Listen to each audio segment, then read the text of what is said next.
ഒരുപാട് വൈകും, അച്ഛൻ വഴക്കു പറയും. നമുക്കത് പോകുമ്പോ നോക്കിയാലോ? അല്ല, നീ വരണില്ലേ?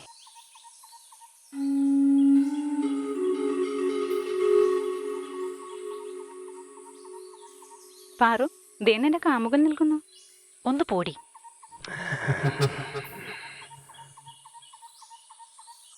അല്ല, ഇന്നെന്താ ഇത്രയധികം സാധനങ്ങള്? ഇന്നെന്തെങ്കിലും വിശേഷം ഉണ്ടോടി? ഇന്നൊരു വിശേഷ പൂജയുണ്ട്. അതാരോടും പറയരുതെന്ന് അച്ഛൻ പറഞ്ഞിട്ടുള്ളത്. നീ ആരോടും പറയരുതിട്ടോ. ഞാൻ ആരോട് പറയാനാണ്? അതെന്താ ഇത്ര വലിയ പൂജ? അതൊരു വശീകരണ പൂജയാണ്. ഏതോ ഒരു ഇല്ലാത്ത തിരുമേനിക്ക് വേണ്ടിയാ. അയാൾക്ക് ഏതോ ഒരു പെണ്ണിനെ വശീകരിക്കാൻ വേണ്ടിയാ. അതിനാണ്. എടി, ഇതിനൊരുപാട് ചെലവുണ്ടോടി? എന്തിനാ? നിനക്കാരെങ്കിലും വശീകരിക്കാനാണോ?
ഡീ, നിന്നോട് പറഞ്ഞില്ലേ അദ്ദേഹത്തിന് മുമ്പിൽ വന്നിങ്ങനെ നിൽക്കരുതെന്ന്?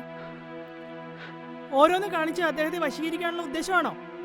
ചിത്രം തുടയ്ക്കാൻ വേണ്ടി വന്നത്. നീ അടുക്കളയിലെ പണി മാത്രം നോക്കിയാൽ മതി. പിന്നീട് ഇഷ്ട കഴിഞ്ഞിട്ട് മതി തുടക്കലും തൂക്കലും.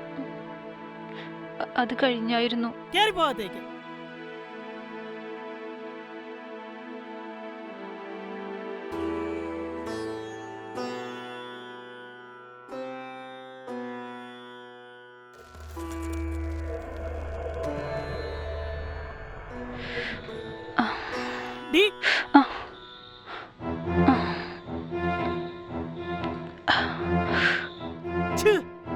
ഇതാണോ നീ ഉച്ചത്തേക്ക് ഉണ്ടാക്കി വെച്ചേക്കുന്നേ? എന്തിനു കൊള്ളാം, വായി വെച്ച് കൂട്ടാൻ കൊള്ളില്ല. അല്ലെങ്കിൽ നീ കൈവയ്ക്കണത് എല്ലാം പിഴയാവുള്ളൂ. ആ ശ്രീകരൻ,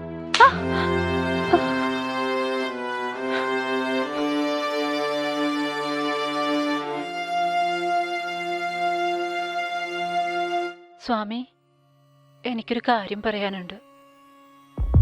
എന്താ? പറയൂ. എനിക്കൊരു പൂജ വേണം. എന്ത് പൂജയാണ് പാറുന് വേണം? പറയൂ. എനിക്കൊരു വശീകരണ പൂജയാണ് വേണ്ടത്. വശീകരണ പൂജയോ? ആരെയാണ് പാറുന് വശീകരിക്കേണ്ടത്? അത് പറയൂ. ഞാൻ പണിക്ക് പോകുന്നില്ലത്തെ തിരുമേനിയെ. ദത്തൻ തിരുമേനിയോ? എന്തിനാ അത്? അത് ചെയ്യാൻ പറ്റില്ല. സ്വാമി, എനിക്കത് ചെയ്തു തരണം. ഇതിന്റെ പേരും പറഞ്ഞ് എല്ലാ ദിവസവും പഴിയും പീഡനമാണ്. ഞാൻ തിരുമേനിയെ വശീകരിക്കുകയാണെന്നാ തമ്പുരാട്ടി പറയുന്നത്.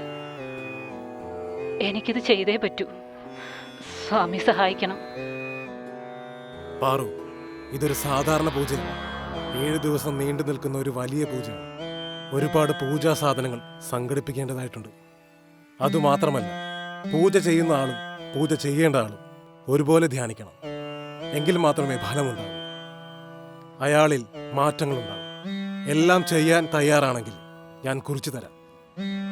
എന്താ, തയ്യാറാണോ? തയ്യാറാണ്.